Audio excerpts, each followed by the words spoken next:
Muy bien, pues bueno, ya estamos acá otra vez, gracias a Dios, en Juan capítulo 3, nos quedamos en el verso 22.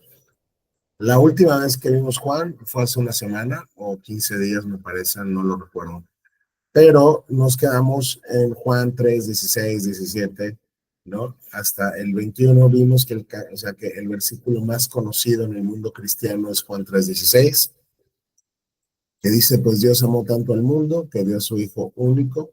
Aquí ya vimos que no es único, sino unigénito. Es la palabra en griego, es una palabra distinta de la que se traduce acá, para que todo el que cree en él no se pierda, sino que tenga vida eterna. Y ese es el versículo que más se conoce, pero no siguen leyendo. Dios no envió a su Hijo al mundo para condenar al mundo, sino para salvarlo por medio de él. No hay condenación para todo el que cree en él, pero todo el que no cree en él ya ha sido condenado por no haber creído en el único Hijo de Dios. Entonces, así como creer en Cristo te da vida eterna, el mantenerte en incredulidad te lleva a la condenación eterna. ¿Por qué? Porque cuando tú estás acá viendo, pues te dice que la gente no quiere ir a la luz porque ama la oscuridad, porque sus acciones son malas. Y cuando tú prendes pues una luz, se dan cuenta de lo que están haciendo, ¿no? Entonces no se quieren acercar a la luz que es Cristo, porque no quieren que sus pecados queden al descubierto, pero no se quieren arrepentir. O sea, quieren seguirlos cometiendo. Entonces, al final, el cristiano que es el que sí vive en la luz no tiene problema en estar en la luz porque él se esfuerza y con la gracia de Dios vive de manera piadosa, o deberíamos de vivir de manera piadosa, o deberíamos de vivir no como vive el mundo. ¿Ok? Y es donde nos quedamos la vez pasada, en esta sección donde Cristo está platicando con Nicodemo y le dijo que tiene que ser regenerado. ¿Cómo se lo dijo Jesucristo? Tienes que nacer de nuevo. Esto quiere decir que el Espíritu Santo, cuando Él lo quiere hacer, te da vida, te da arrepentimiento, te da fe, Él te regenera y entonces crees, y entonces te arrepientes. Pero esa regeneración viene soberanamente de Dios, tú no tienes nada que ver, por eso dice, el viento hace lo que quiere. Tú no gobiernas el viento, entonces tampoco el Espíritu Santo puede ser como gobernado o constreñido para regenerar a una persona. Esta es una obra soberana de Dios. ¿Ok? Y es lo que vimos más o menos la semana pasada. Y continuamos entonces con la narrativa. Luego Jesús y sus discípulos dice que salieron de Jerusalén y se fueron al campo de Judea. Ellos están al sur de Israel, en Jerusalén. Jesús pasó un tiempo allí con ellos bautizando a la gente.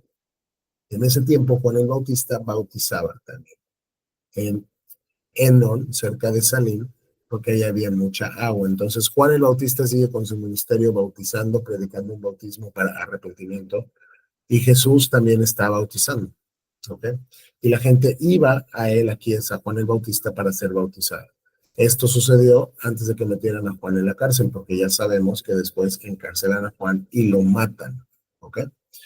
Luego surge un debate entre los discípulos de Juan y cierto judío acerca de la purificación ceremonial.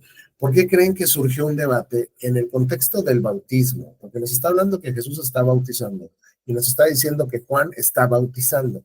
Y en ese contexto de bautizar, bautizar, bautizar, surge un debate entre los discípulos de Juan y un judío acerca de la purificación ceremonial.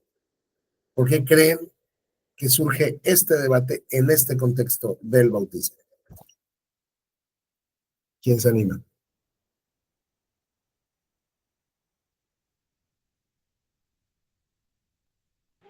¿Cómo? ¿Por qué creen que surge un debate, vamos, entre los discípulos de Juan el Bautista y un judío respecto de la purificación ceremonial cuando nos está hablando de bautismos? Que Juan está bautizando, Jesús está bautizando, y entonces al estar Juan bautizando a la gente, surge un debate con un judío respecto de la purificación ceremonial. ¿Qué tiene que ver el bautismo con la purificación ceremonial en la mente judía?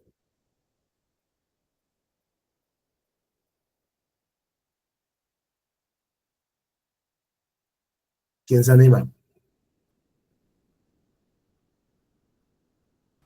No, no sé. Ok, por acá, Sonia, vamos en mi casa con mi esposa. No, tampoco. No sabemos. Ok. No sé. Los judíos entienden lo que Juan está haciendo, ok, al bautizar. porque los judíos están viendo bautizar a Juan de la manera común para los judíos. Entonces, ellos entienden lo que Juan hace. Y para los judíos, los bautismos, que hay varios en el Antiguo Testamento, tienen que ver con la purificación ceremonial. Porque para los judíos los bautismos no son sumergir a la gente en agua. Yo sé que para nosotros hoy ves las películas y lo que te han enseñado y dices, el bautismo es que te sumerjan en agua. Eso era totalmente ajeno a la mente judía. Juan no bautizaba de esta manera, Jesús tampoco bautizaba de esta manera. Bautizaban a la manera judía, que era rociando el agua sobre la gente. Entonces, tú puedes ver, por ejemplo, las pinturas como más viejas, más cerca del primer siglo, y vas a ver a un supuesto Juan el Bautista en el río con la gente que va, digamos, a bautizar, están como más o menos hasta la cintura. Él tiene como una concha, como una jícara en la mano, toma del río agua y la derrama sobre la cabeza de la persona. Ese es el bautismo judío. ¿Por qué? Porque los judíos, y lo vamos a ver en Levítico, tenían muchos bautismos que tenían que ver con aspersión, con rociamiento de agua o de sangre sobre algo para purificarlo ceremonialmente.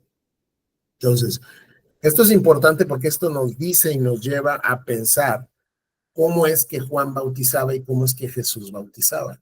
Ellos no sumergían a la gente, aunque bautizo quiere decir también que te sumerjan, en realidad era una cuestión extraña para los judíos. Incluso cuando los fariseos van y están altercando con Juan por lo que hace por bautizar, no van y le dicen, oye, ¿qué estás haciendo? Porque ellos entienden que al rociar a la gente les está purificando de alguna manera. ¿Ok? Entonces, esto es importante nada más para determinar la manera del bautismo. El modo del bautismo judío era por rociamiento, era por aspersión, no era por inmersión. Por eso es que hay un judío que es judío, que conoce lo que la ley dice de los bautismos o de la purificación, y entonces está debatiendo con Juan en este sentido. ¿Ok? Entonces, después del debate con este señor, los discípulos de Juan fueron a decirle, Rabí, el hombre que estaba contigo, vamos al otro lado del río Jordán, esto es Jesús, a quien identificaste como el Mesías, también está bautizando gente, y todos van a él en lugar de venir a nosotros. Entonces, los discípulos también llegan y se enteran que Jesús también le está bautizando, y dicen, oye, espérame, ese es el trabajo de Juan, porque él están quitando el trabajo a nuestro maestro. Son discípulos de Juan el Bautista, ¿ok? Son personas que siguen a Juan el Bautista, que ya saben que él identificó a un hombre como el Mesías, pero ellos siguen con Juan y no lo han seguido. Entonces están medio ofendidos porque Jesús está tomando en sus manos el ministerio que tiene Juan. Y se dan cuenta que la gente, en lugar de ir con Juan el Bautista, está corriendo ahora con Jesús para ser bautizado. Entonces ellos van y un poco como que le reclaman a Juan de, oye, mira lo que está pasando, te están quitando gente. Todos van a él en lugar de venir a nosotros. Juan respondió, nadie puede recibir algo o nada a menos que Dios se lo conceda desde el cielo. Es decir, lo que él está haciendo viene indicado y viene dado por Dios. Él no está haciendo algo fuera de la voluntad de Dios. Lo que él hace es parte del plan de Dios. Ustedes saben que les dije claramente, yo no soy el Mesías.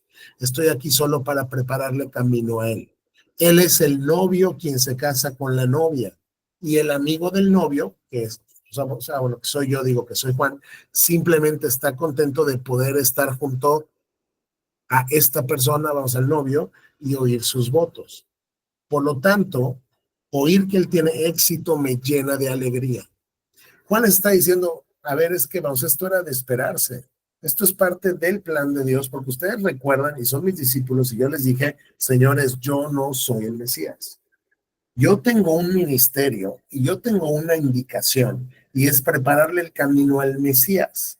Yo no soy él. La importancia no la debo tener yo. Entonces pone como un ejemplo, él es quien se casa con la novia, él es el novio.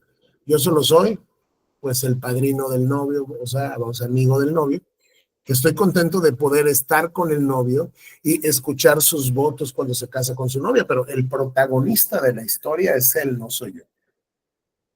Entonces Juan le corrige la plana a sus discípulos que piensan que Jesús le está quitando a Juan popularidad.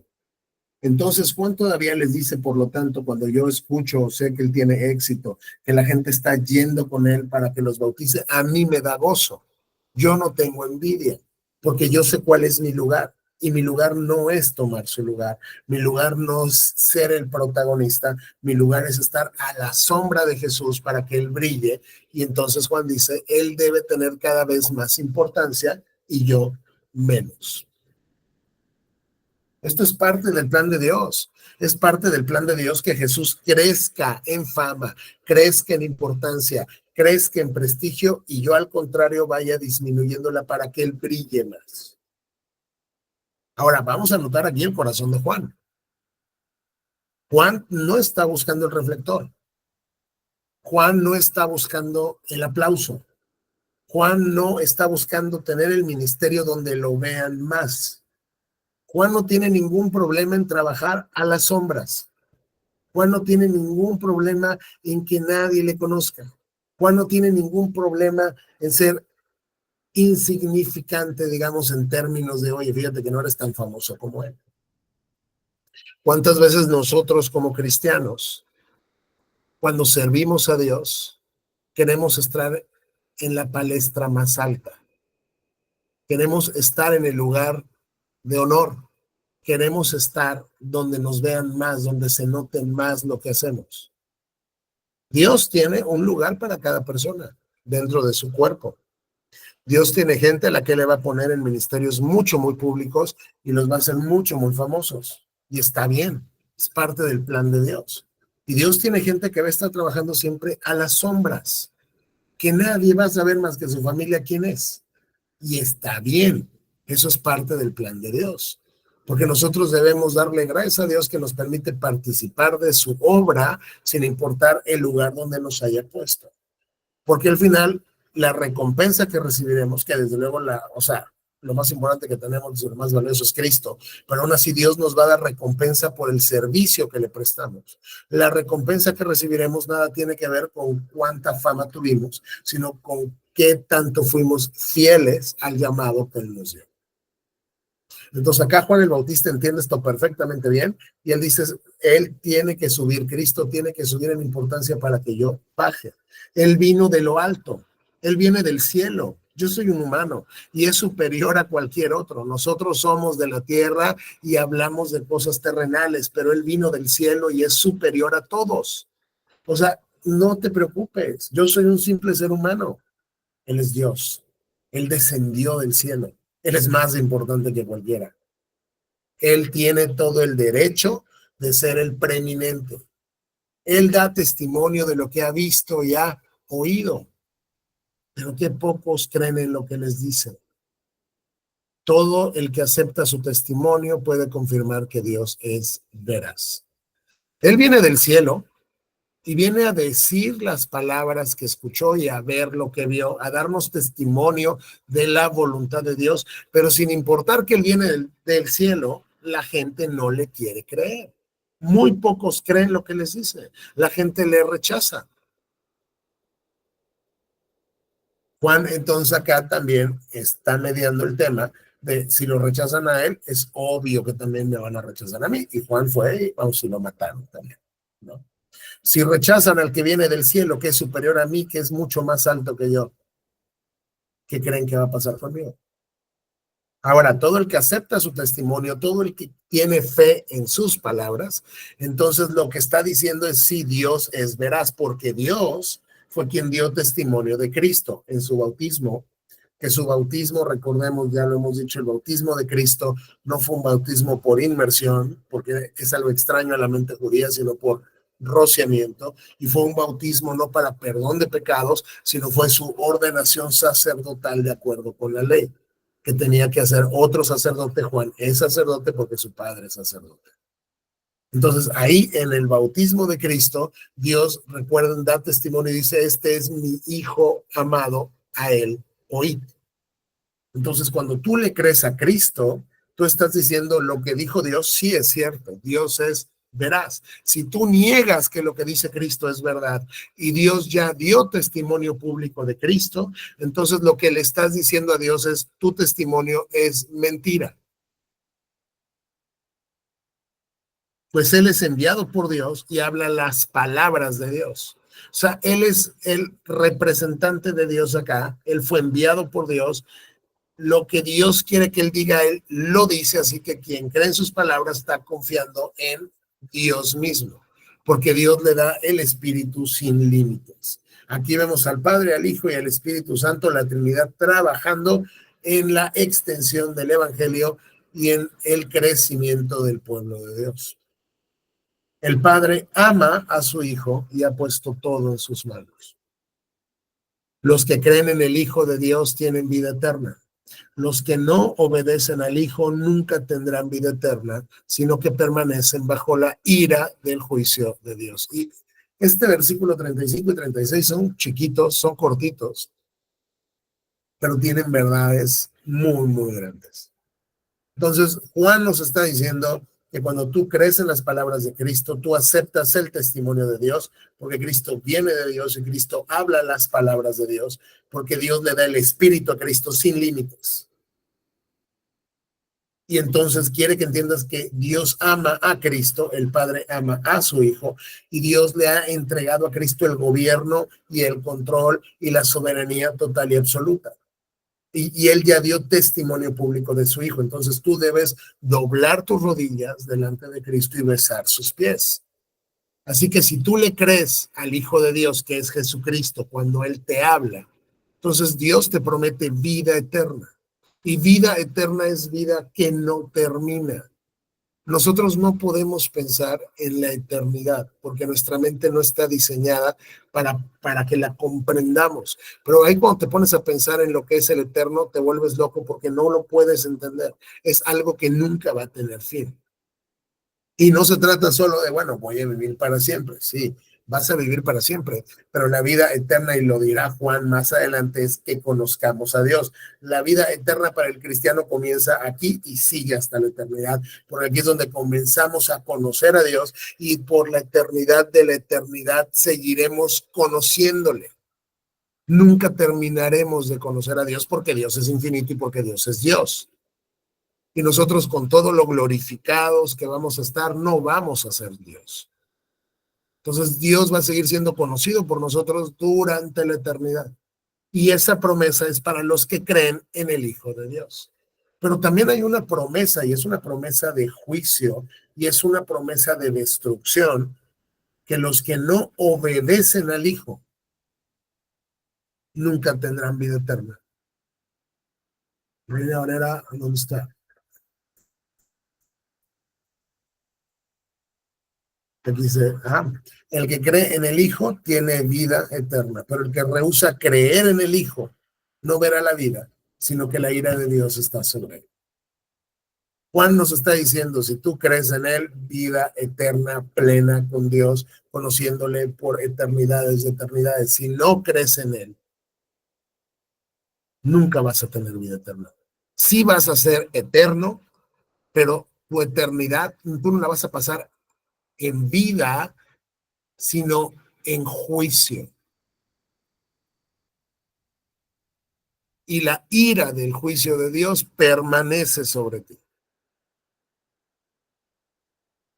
Por eso es que el evangelio es tan relevante y es tan importante. Porque no es menor lo que tú hagas con Cristo. Porque no es menor lo que tú pienses de Cristo. Porque no es menor tu postura hacia Cristo. Y porque no es menor si crees en Él o le escupes. Si crees en Él, tienes una promesa de Dios de tener vida eterna. Pero si no crees en Él, si tú decides, porque es una decisión, si tú decides voluntariamente permanecer en incredulidad, no vas a tener vida eterna. Dios te garantiza que vas a permanecer bajo la ira del juicio de Dios. Y si quieres ver qué tan drástico es el juicio de Dios, lee la Biblia. Lee la Biblia, de principio al fin hay un principio que corre ahí por todas las páginas de la Escritura, y es: Dios juzga el pecado. Y lo hace de manera temporal y lo va a hacer de manera escatológica en el infierno. Y el infierno, y lo hemos comentado antes ya, no es el lugar donde reina Satanás, no es el lugar donde él está ahí con su cuartel. El infierno es un lugar donde el carcelero es Dios y Dios va a estar ejecutando su ira y su juicio sin mitigarlo, sin diluirlo sobre toda aquella persona que haya pecado y que haya rechazado a su Hijo.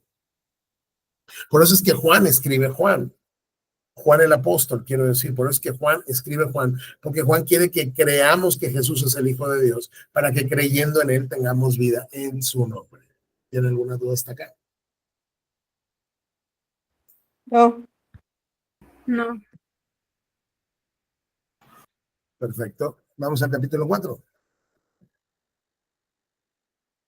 Jesús sabía que los fariseos se habían enterado de que él, uno, dice que juntaba más discípulos que Juan y bautizaba más discípulos que Juan. O sea, los fariseos ya sabían lo mismo que los discípulos de Juan el Bautista. Oye, Jesús está creciendo en fama, Jesús está creciendo en prestigio, Jesús está jalando más gente. Él hace y bautiza más discípulos que Juan. Aunque nos aclara, aunque no era Jesús mismo quien los bautizaba, sino sus discípulos. Jesús no bautizaba personalmente, pero él ponía a sus discípulos a bautizar. Así que se fue de Judea y volvió a Galilea. Como que Jesús dijo, esto ya se puso muy hostil. Los fariseos ya lo saben, no están contentos. Ustedes saben, si han leído la Biblia, que Jesús tuvo una relación siempre de mucha tensión y de muchos encontronazos con la élite religiosa, con los fariseos, con los saduceos, con la oficialidad religiosa de Israel. Entonces, él se va de Judea y parte para Galilea, es decir, está en el sur y regresa para su casa al norte. En el camino tenía que pasar por Samaria. Entonces llegó a una aldea samaritana llamada Sicar, cerca del campo que Jacob le dio a su hijo José. Hay una población que está formada por samaritanos. Los samaritanos son mitad judíos, mitad gentiles. Los samaritanos han distorsionado la religión del judaísmo, o sea, tienen un sincretismo religioso entre el judaísmo, o sea, como una mezcla entre el judaísmo y religiones paganas, y crearon su propia religión. Y están ahí en el territorio de Palestina. Los judíos no se hablan con los samaritanos, no tienen relación. ¿Por qué? Por lo idólatras que para los judíos son los samaritanos. Entonces, él entra a Samaria y ahí estaba el pozo de Jacob, porque recuerdan que los samaritanos estaban en el territorio de Palestina de Israel. Este fue el pozo que Jacob tuvo que cavar y lo vimos en Génesis. Entonces él llega a Samaria, llega a Sicar, llega al pozo de Jacob, es un pozo de donde sacan agua. ¿Sí? O sea, y Jesús, cansado por la larga caminata, se sentó junto al pozo cerca del mediodía. Entonces él ha caminado mucho, verdaderamente hombre como lo es, está cansado y se sienta junto al pozo. Poco después llegó una mujer samaritana. Uno era samaritana y dos era mujer, a sacar agua. Y Jesús le dijo, por favor, dame un poco de agua para beber. Él estaba solo en ese momento porque sus discípulos habían ido a la aldea para comprar algo de comer. Entonces, está solo Jesús, sus discípulos se fueron a comprar comida, él está junto al pozo, llega una mujer samaritana, Jesús le dice, dame agua, Jesús tiene sed. La mujer se sorprendió, ya que los judíos rechazan todo trato con los samaritanos.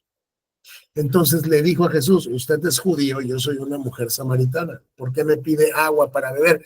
Usted y yo no nos llevamos, los judíos no nos hablan, ¿por qué me está hablando? ¿Por qué me está pidiendo algo? Si hay una animadversión de antaño entre judíos y samaritanos, o sea, somos enemigos, no nos llevamos. Uno, usted me habla y dos, me pide agua para beber. Y Jesús contestó, si tan solo supieras el regalo que Dios tiene para ti y con quién estás hablando, tú me pedirías a mí y yo te daría agua viva. Entonces Jesús le está diciendo algo que si lo escuchara en este momento un fariseo le explotaría la cabeza. ¿Cómo que Dios tiene un regalo para esta mujer samaritana? Pero sí, Dios tiene un regalo para esta mujer samaritana, porque Dios le llevó al Mesías a Samaria. Y Jesús dice, y tú no sabes con quién hablas, porque si supieras lo que está pasando aquí, tú serías quien me pidiera a mí y yo te daría agua viva, que es diferente, que claro que es una metáfora, pero bueno, vamos, un agua viva es vamos, un agua que corre, ¿ok? Y pues en el pozo, pues está más o menos estancado. Pero Cristo, desde luego, está refiriéndose a una realidad espiritual. Pero señor, usted no tiene ni una soga ni un balde, le dijo ella, y este pozo es muy profundo. ¿De dónde va a sacar esa agua viva? Ella no está entendiendo todavía, ella cree que se refiere al tema físico. A ver, pero si usted ni cubeta tiene, ni soga tiene, y este pozo es muy profundo, ¿de dónde cree que va a sacar esa agua que no está estancada, sino que está surgiendo y está brotando y todo esto? Además, ¿se cree usted superior a nuestro antepasado Jacob, quien nos dio este pozo? Recuerden que los samaritanos son mitad judíos. Ellos reconocen a Jacob como su antepasado. Dice, y quien nos dio este pozo y lo acabó fue Jacob. Y usted me dice que tiene un agua de calidad superior a la que Jacob nos está dando, porque pues él es el antepasado que cavó este pozo. Entonces, ¿cómo puede usted ofrecer un agua mejor que la que disfrutaron él, sus hijos y sus animales? Ella sigue clavada en el tema físico, ella no está entendiendo todavía la realidad que Jesús le quiere comunicar. Pero noten cómo Jesús, guiado por el Espíritu Santo, está en Samaria, en un lugar donde no pensarías que debería estar. Porque Dios tiene preparado algo para una persona de Samaria, lo cual un judío jamás podría creer que se pudiera salvar. Entonces, Jesús contestó, cualquiera que beba de esta, o sea, de no sé, el agua que tienes aquí, pronto volverá a tener sed. Tú saca el agua que quieras del pozo y la bebes, van a volver a tener sed, como sucede siempre. Tú bebes ahorita un vaso con agua y a las 2, 3 horas tienes sed otra vez. Pero todos los que beban del agua que yo doy no tendrán sed jamás. Esa agua se convierte en un manantial que brota con frescura dentro de ellos y les da vida eterna. Entonces Cristo ya le está como aclarando más a la mujer que él no se está refiriendo a sed física y al líquido. Dice, tú bebe el agua que quieras y vas a volver a tener sed. Pero yo te doy un agua que te va a quitar la sed para siempre. Porque va a ser un manantial vivo que va a estar brotando con frescura dentro de ti y te va a dar vida eterna. Y entonces en ese momento la samaritana le dice, por favor, Señor, le dijo esta mujer, dame de esa agua. Así nunca más volveré a tener sed y no tendré que venir aquí a sacar agua. Como que por un lado entiende un poco, pero por otro lado sigue sin entender del todo. Ella sabe que no va a volver a tener sed. No entiende cómo es que no va a tener sed con el agua física, pero sé el tipo de lo que sea que tú das, dámelo.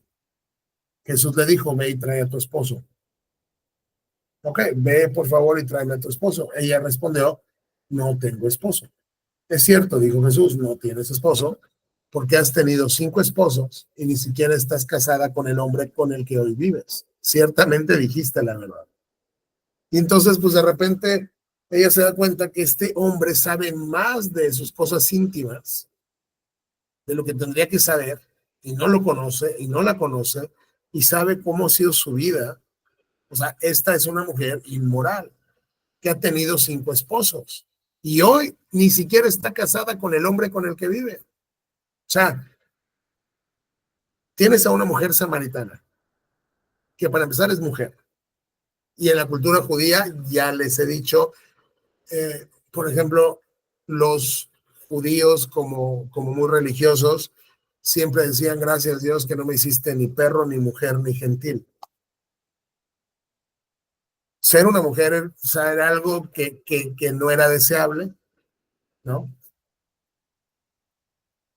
Entonces tienes a una mujer que aparte es samaritana y que aparte es promiscua. sea, una mujer pecadora samaritana.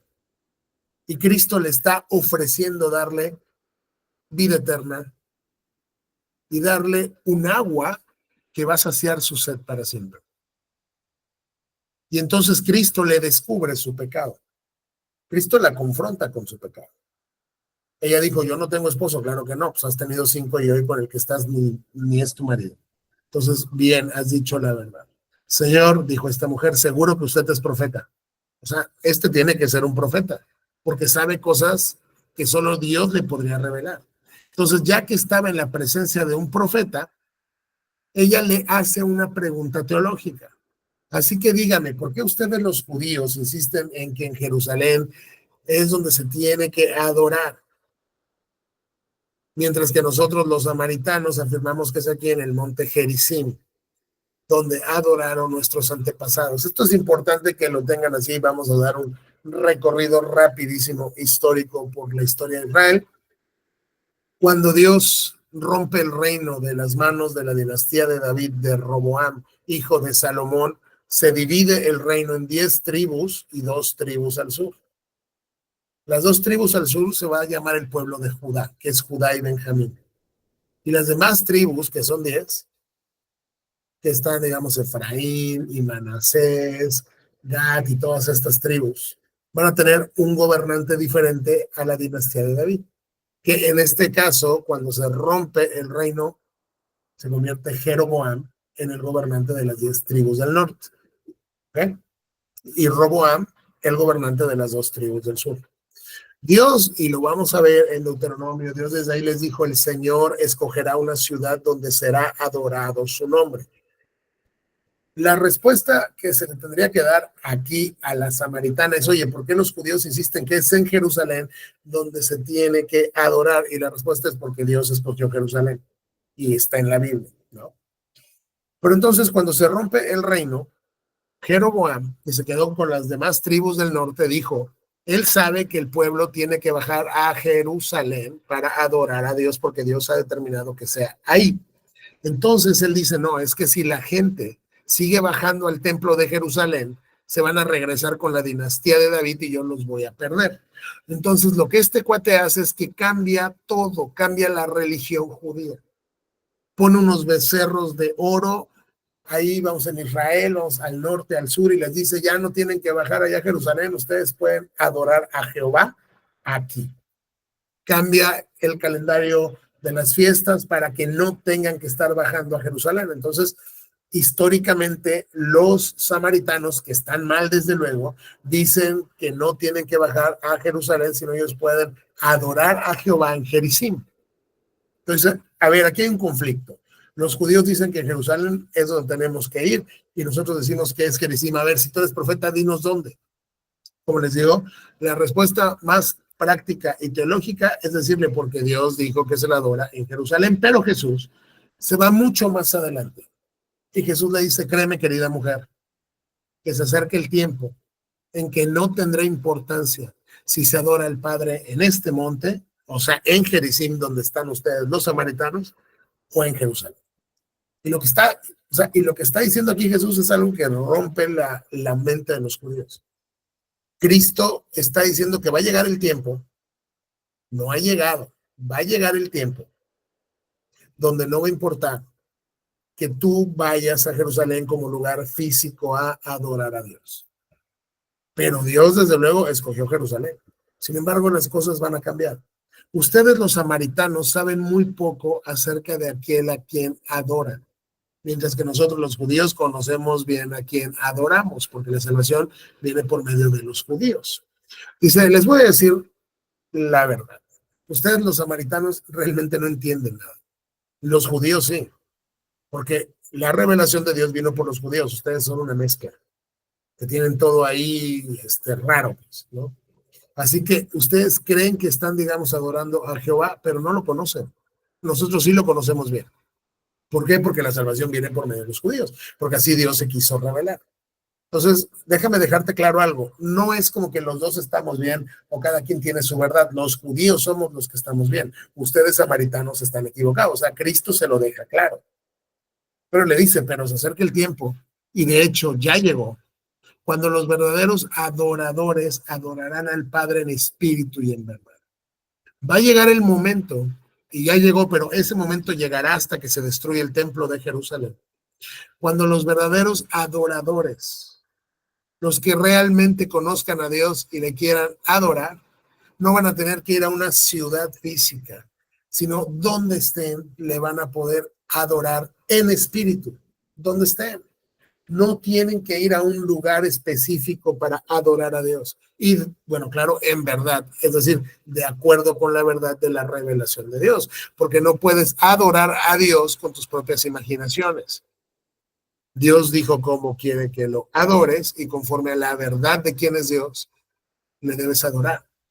Pero ya no es necesario el día de hoy que tú vayas a una ciudad o a un lugar determinado para que adores a Dios. Es necesario que vayas los domingos a un lugar, edificio, porque ahí está como la presencia de Dios de manera especial. No, no está y no es cierto. Es bueno que vayas a la iglesia porque es un mandato que Dios te da, pero pueden estar reunidos en un edificio, se pueden reunir en una casa, se pueden reunir en un campo, se pueden reunir debajo de un árbol. No hay un lugar físico donde Dios esté morando con su presencia especial, como si lo tenían aquí todavía en el templo de Jerusalén. ¿Ok? Entonces dice, va a llegar el momento donde eso ya no va a importar, así que no preguntes esas cosas. El Padre busca personas que lo adoren de esa manera, pues Dios es espíritu. Por eso todos los que lo adoran deben hacerlo en espíritu y conforme a la verdad. Entonces aquí Cristo ya nos corrigió la plana de que no es como que siempre vamos a tener que ir a Jerusalén para adorar a Dios. Porque ustedes recuerden, en Jerusalén está el templo. Y en el templo está ¿qué? El altar. Y en el altar yo presento mi sacrificio, para que entonces un Dios justo y santo sea propicio a un pecador como yo. Pero ya pronto voy a tener voy a tener el altar de la cruz, donde ahí el mejor de los sacrificios, la sustancia va a ser sacrificada para que con un solo sacrificio para siempre se haga perfectos a los santificados.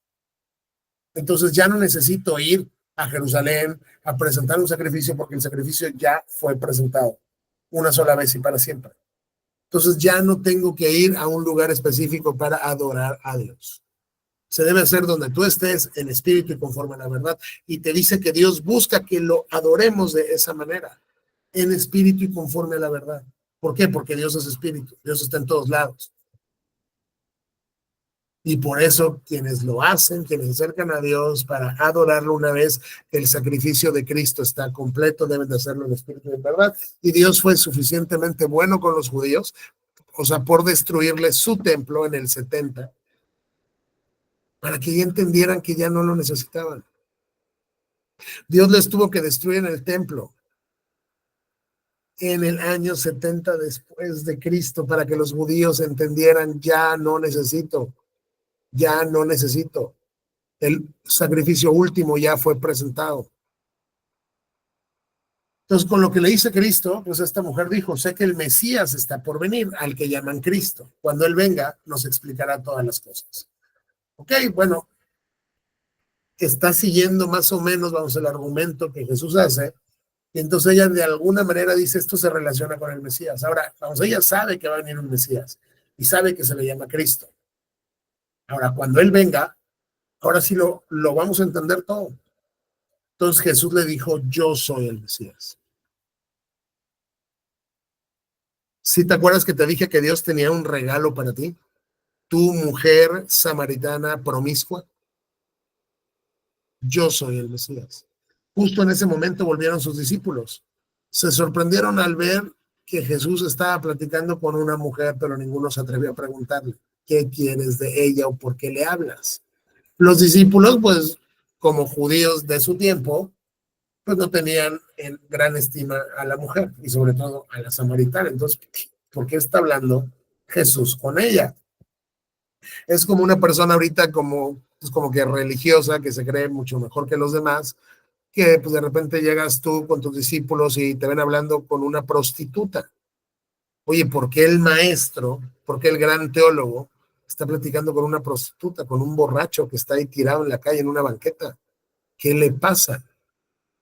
Entonces, los discípulos sí, o sea, sí se sorprenden, pero pues, o sea, sin el valor como de preguntarle, oye, ¿qué estás haciendo? O sea, simplemente, pues, o sea, digo, llegan y lo reconocen, pero no dicen nada.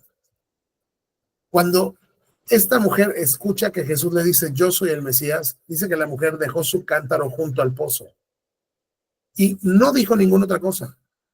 No se puso a dialogar con Jesús como, por ejemplo, oye, muéstramelo. A ver, tú eres el Mesías, demuéstramelo. Digo, recordemos que ya le dijo algo como muy privado y para esta mujer fue suficiente. ¿Pero qué creen?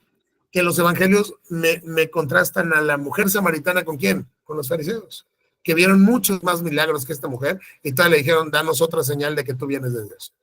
O sea, yo no te creo. En cambio, una mujer promiscua samaritana, cuando le dijeron, yo soy el Mesías, dejó su cántaro y salió corriendo a donde vivía. Y ella les decía a todos, vengan a ver a un hombre que me dijo todo lo que he hecho en mi vida. No será este el Mesías, así que la gente salió de la aldea para verlo. Entonces, esta mujer, en cuanto Jesús le dice, yo soy el Mesías, le cree y se convierte en la primera evangelista samaritana. Y noten cómo Cristo dignifica el papel de la mujer, porque fue con una samaritana y no fue con un samaritano. Permitió que fuera una samaritana la primera que predicara él ya encontrar el Mesías en su aldea. ¿Y se acuerdan quién permitió Dios que fuera la primera persona que lo hubiera resucitado? Mujeres. Y fueran las primeras que fueran a decir, ha resucitado, lo cual es el centro del evangelio. El centro del evangelio sí, claro, tiene que ver con la cruz y todo esto, pero el punto es, ha resucitado. Si Cristo no hubiera resucitado, no hay evangelio. Simplemente es un hombre que murió, pues una muerte fea y se acabó.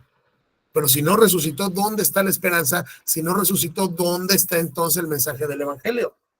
Y cuando resucita, Cristo permite que las mujeres sean las primeras que lo divulguen. Y en este contexto, Cristo permite que la samaritana sea la primera que evangelice Samaria. Entonces, Cristo de esta manera dignifica el estatus que la mujer tenía. El cristianismo no oprime a las mujeres, como dicen las feministas. El cristianismo no oprime a las mujeres, el cristianismo las valora, las protege y las dignifica. Entonces, esta mujer va y dice, oye, conocí un hombre que me dijo todo lo que dice, no, será el Mesías. Entonces, pues la gente sale para ver a Jesús. Mientras tanto, los discípulos le insistían a Jesús, Rabí, come algo. Recuerden que ellos fueron a comprar comida. Jesús está cansado, ha caminado mucho. Come algo, maestro, por favor. Jesús le respondió, yo tengo una clase de alimento que ustedes no conocen. Yo tengo otra comida que ustedes ni tienen idea. Entonces, pues ellos dicen, oye, ¿quién le trajo de comer mientras nosotros no estábamos? Se preguntaban los discípulos unos a otros. Ellos, como la mujer, todavía ciegos, piensan que Jesús se está refiriendo al tema físico. Cuando Cristo les dice, yo tengo una comida que ustedes ni conocen, dice, alguien ya le trajo de comer, alguien se nos adelantó. ¿Quién fue? Entonces Jesús, como ve que no entienden, les explica, mi alimento consiste en hacer la voluntad de Dios, quien me envió, y en terminar su obra. Y esta es una declaración que nosotros los cristianos deberíamos de poder decir con nuestra boca de manera sincera. Mi comida, ¿sabes qué es la comida? Es lo que te mantiene vivo. O sea, es lo que físicamente necesitas para tener fuerzas, para tener energías. Si no comes, te mueres. Bueno, mi comida, dice Cristo, es hacer la voluntad de Dios. Una persona puede hacer muchísimas cosas para no quedarse sin comer, o sea, para que veas la importancia que tiene. Entonces Cristo dice, mi comida, mi alimento es hacer la voluntad de Dios porque Él me envió y terminar su obra. Él me mandó a un propósito específico, yo lo voy a terminar y ese es mi alimento, eso es lo que me alimenta, eso es lo más importante para mí.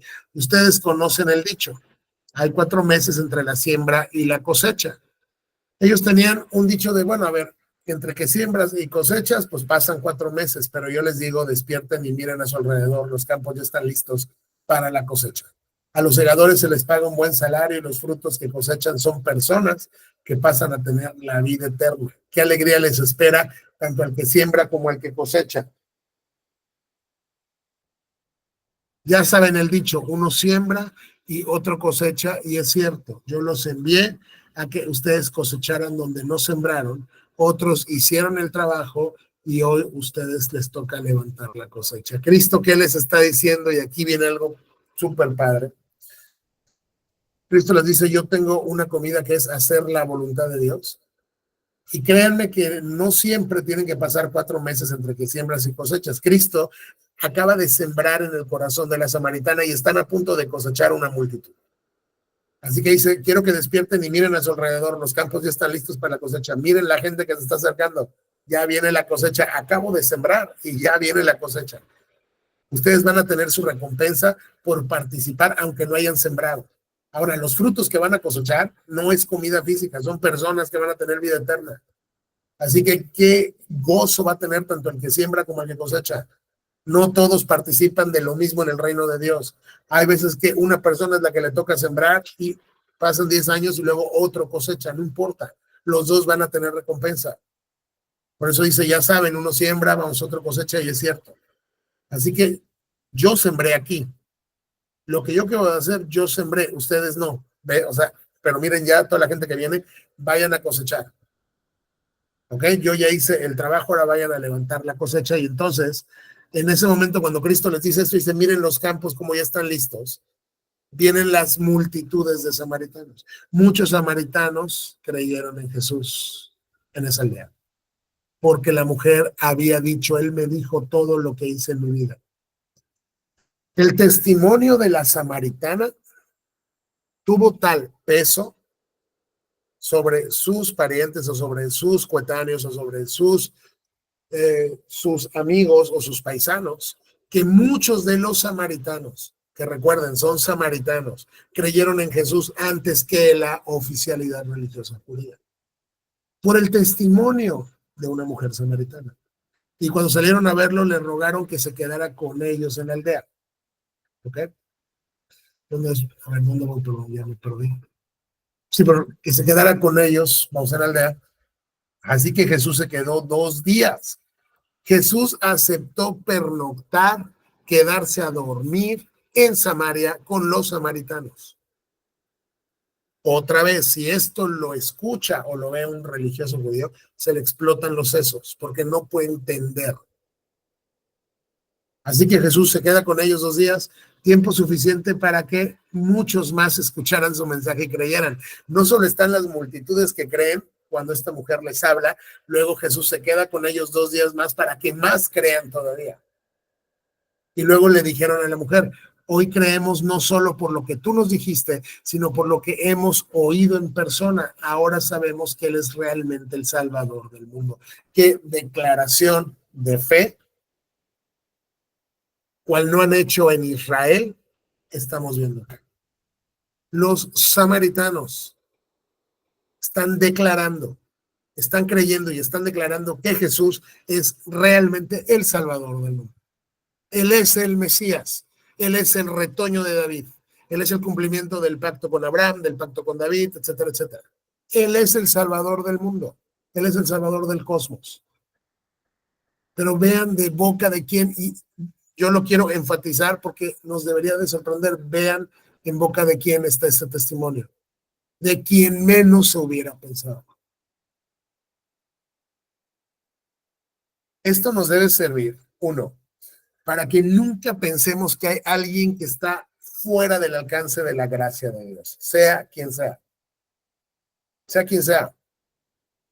Así tú lo veas hoy como el peor de los pecadores, el más endurecido, el más orgulloso, el más inmoral, el Chapo Guzmán, un secuestrador, quien tú pienses que es la escoria de la escoria revuelta con la escoria, nadie está fuera de la gracia de Dios, porque de hecho, tú y yo no somos diferentes. Yo sé que nos vemos mucho más limpios, tal vez, o sea, que una persona que vive en el puente o creemos que somos pues más buenos que un secuestrador o que un narcotraficante, pero lo único que no nos ha permitido ser como estas personas es la gracia de Dios que nos restringió, por medio de que nos puso tal vez en una familia, que nos educó, que nos puso leyes, muchas cosas. Dios con su gracia común nos restringe y solo es su voluntad soberana la que nos guardó de ser como ellos, de las peores escorias del mundo. Entonces, nunca crean que alguien está fuera del alcance de Dios, que está fuera de la gracia de Dios. Y por otro lado, también entonces, si entendemos esto, nos lleva a ir a los lugares que menos esperaríamos y recoger la cosecha que no pensaríamos. Por aquí tienes a un pueblo samaritano, el cual le suplica al Salvador que pernocte con ellos. Y él acepta. Y él acepta y se queda todavía 2 días. Qué maravilla. Y ya vamos a acabar, faltan unos cuantos versículos porque es importante el contraste que hace acá. Pasados los 2 días que se quedó con los samaritanos, Jesús siguió camino a Galilea. Recuerden que él iba a Galilea, que fue aquí donde partimos con esta historia que fue como un impasse, ¿no? O sea, esta historia comienza por acá, donde Jesús sabe que los fariseos, bueno, pues ya se enteraron que está ganando popularidad, así que se va de Judea, de Jerusalén del sur, se va para su casa en Galilea, pero pasa por Samaria. Entonces, vamos, aquí pasa todo esto que ya vimos hoy. Y después, pasados los 2 días, Jesús siguió su camino a Galilea, porque es donde él iba. Él mismo había declarado que un profeta no recibe honra en su propio pueblo. Ustedes recuerdan ya que los galileos rechazaron a Jesús, que es donde Jesús vivió y creció. Por eso él dijo, o sea, un profeta en su pueblo no recibe honra, sin embargo, en Samaria sí. Sin embargo, dicen los galileos, lo recibieron bien porque habían estado en Jerusalén durante la celebración en la Pascua y vieron todo lo que él hizo allí. Sin embargo, por el testimonio que recibieron los galileos de lo que vieron de Jesús en Jerusalén, todo lo que él hizo en Jerusalén, lo recibieron mejor. Sin embargo, no están manifestando la fe que van a manifestar los gentiles. Y siempre son los gentiles en la Biblia, generalmente en los evangelios, a quienes Cristo dice, nunca he encontrado una fe como esta en Israel. ¿Okay? En su paso por Galilea, Jesús llegó a Caná, donde convirtió lo que ya vimos, vamos, el agua en vino. Ya lo vimos en Juan. ¿Okay? Entonces, él regresa para Caná. Juan te dice donde pasó este milagro, el primero de todos.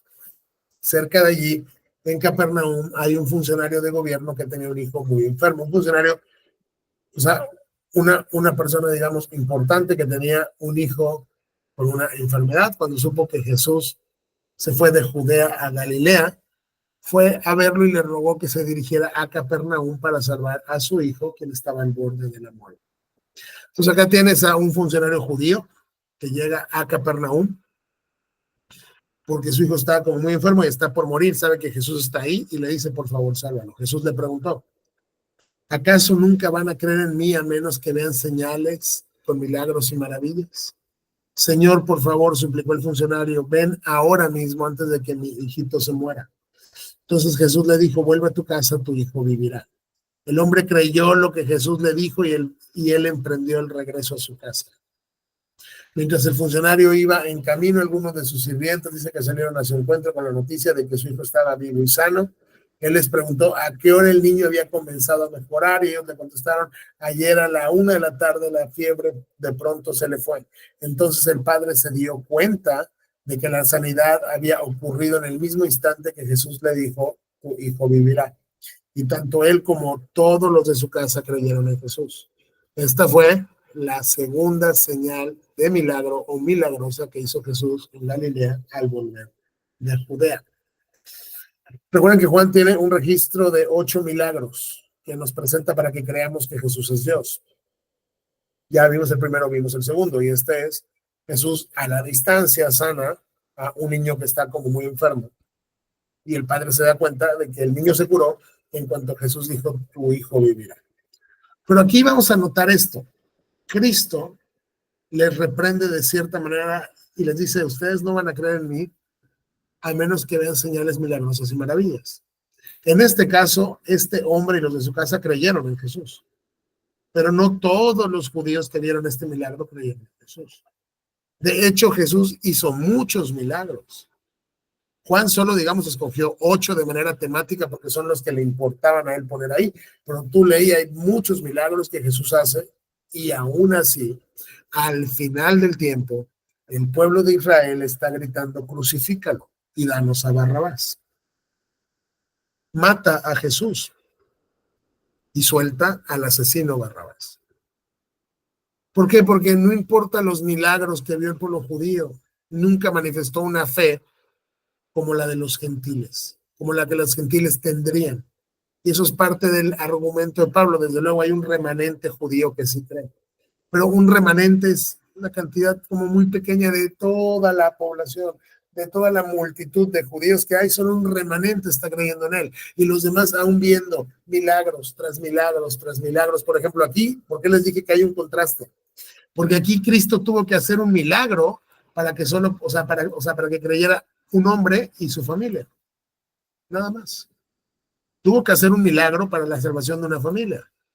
Con los samaritanos, él no hizo ningún milagro, dio una palabra profética nada más, y se salvaron multitudes. Entonces, lo que quiero que vean es que siempre es la narrativa así. El pueblo de Israel está endurecido. Por eso es que llega el momento donde Dios les juzga y les dice, se acabó. O sea, voy a quitarles el reino y se lo voy a dar a un pueblo que sí va a producir sus frutos. Pero hasta acá estamos viendo las reacciones tanto de judíos como de gentiles a la persona de Cristo, porque recuerden, Juan ya fue recalcitrante y nos estuvo diciendo, el que cree en él tiene vida eterna y el que no tiene la condenación ya sobre su vida, porque el juicio de Dios está sobre esa persona. Y es como, y ya con esto termino, y es como si tú estuvieras en tu cama, si tú no crees en Cristo, es como si tú estuvieras en tu cama y cada vez que te vas a acostar por la noche, piensa que de tu techo hay una espada filosísima, pero súper, súper filosa. Está exactamente sobre tu garganta y que lo único que la sostiene es una tela o una cosita así como un papelito, una telita, o sea, es algo súper frágil que se puede romper en cualquier momento. Yo no creo que si tú tuvieras en tu cama, ahí viendo para tu garganta una espada filosísima, que sabes que si te cae te degüella, solo sostenida con un prito, con un diurex, no creo que te dormirías ahí como bien, bien tranquilo todas las noches sin problema. Pues es algo similar, o sea, es algo similar esto que pasa contigo si tú no estás en Cristo, si tú no has creído en Cristo, porque porque la espada de la ira de Dios está sobre tu cabeza todos los días. Cuando te vas a la cama, tú no sabes si vas a despertar. Y esa espada afilada de la ira de Dios está apuntando a ti en todo momento. Así que Dios te manda, no te invita, Dios te ordena que creas en su Hijo, que pongas tu fe en Él, para que entonces recibas la promesa que Dios te ha dado por medio de su Espíritu de tener vida eterna. Y aquí nos vamos a quedar, gracias a Dios. La próxima semana continuamos en el capítulo 5 de Juan. Vamos avanzando con calma, pero vamos avanzando. ¿Tiene alguien alguna pregunta? No, nada. ¿Todo No. claro, todos? ¿Por mi casa todo claro?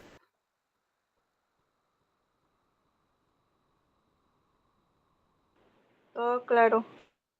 Perfecto, entonces voy a detener la grabación.